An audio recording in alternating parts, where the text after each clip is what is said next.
In June 1936, Eckhart G. Grohmann was born in a family business of quarrying. His grandfather ran a marble quarry. And so he was used to seeing workmen and artists come in and out of the quarry on a daily basis. He had a little set of quarrying tools that the workmen had made for him. But at that time, it kind of instilled in him a great respect for work and the working man and the working woman and what they did to accomplish all those things they did for the greater good. Unfortunately, in 1945, the Grohmanns, as a group, were exiled and they were refugees to Berlin. At that time, it kind of lent to resolve once he was, saw the occupation, he saw the Berlin Wall, he saw all the things that were happening around him as a youth. He resolved that when he was completing university that he was going to do his best to immigrate to America, to start a different life. So as he tells it, on July 4th, 1962, I went on the ship in Bremerhaven with my little Beetle and took it off on the 4th of July 1962 in New York. He exits the boat in New York Harbor, and at that time, he answered an ad in the Wall Street Journal for executive trainees for the Dual Company in Des Plaines, Illinois. He lands the position, and so he then relocates to Des Plaines, Illinois, starts working for the company. They worked in machine tooling. He learned the industry top to bottom, and he was put on a very special project at the time. They were creating an exhibit on tool use, from like the dawn of time and primitive tool use all through the modern era into the 20th century. And they were doing this exhibition for the 1964 World's Fair in New York. And Eckhart was placed on this project.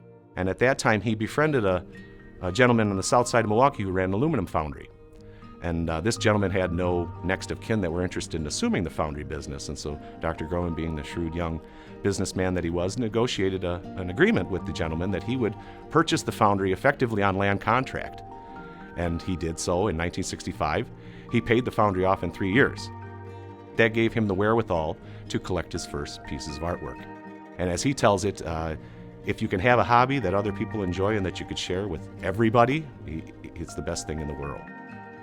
So if we were to fast forward some 3+ decades, he found himself with a collection of over 400 pieces and without the proper facilities to care for them and display them.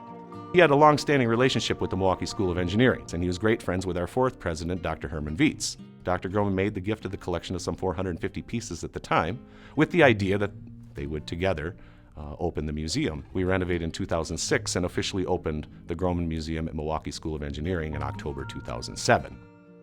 We now have 3 times that. We're nearing 1,500 pieces in the permanent collection. I tell you, I'm a lucky guy. To be able to do something like that gives you a tremendous feeling of accomplishment. Forget the money. It's just that you contribute something. And I always said, you have to give your money with the warm hands. When they're cold, you have no fun. I like to think that we're also providing for future history makers. And that's, I think, what the MSOE students are capable of when they're leaving here, is they're going to go and make history of their own. And I think Dr. Grohmann feels very strongly about that, too, and that if he did a little bit to support that and make that possible, very, very important to him, because that's really what he enjoys most, is to see the impact and the results of his support, not just of the university and the museum, but of Milwaukee. Thank you, Eckhart, for all that you did, not just for the university, not just for Milwaukee, but also for me personally. If I can guarantee nothing else about the Grohmann Museum and working at MSOE, it's that you won't dread getting up on Monday morning. It's a place where you want to go, you want to make an impact, and you see that impact that Dr. Grohmann was so interested in. If we can touch the lives of these students and make an impact on their daily life and on their studies and on their scholarship, that's wonderful.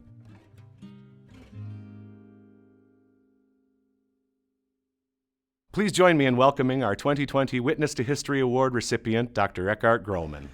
Well, this was a big surprise because I have never attended the Witness to History Award, and to be one considered to receive the annual Witness to History Award from the Milwaukee County Historical Society is, of course, it's a great honor to me. It's I'd say the humility. I appreciate it.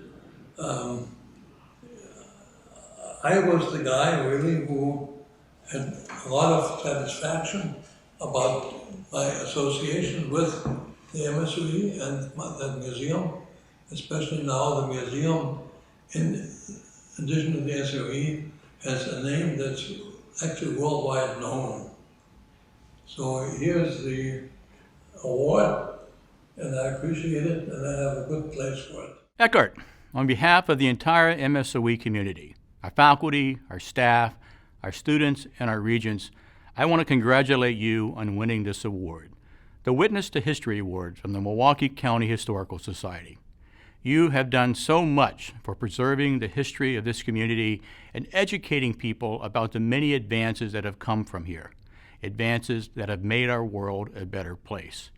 And of course, what you have done for MSOE goes without saying. I've said many times that MSOE has no better friend than Eckhart Grohmann.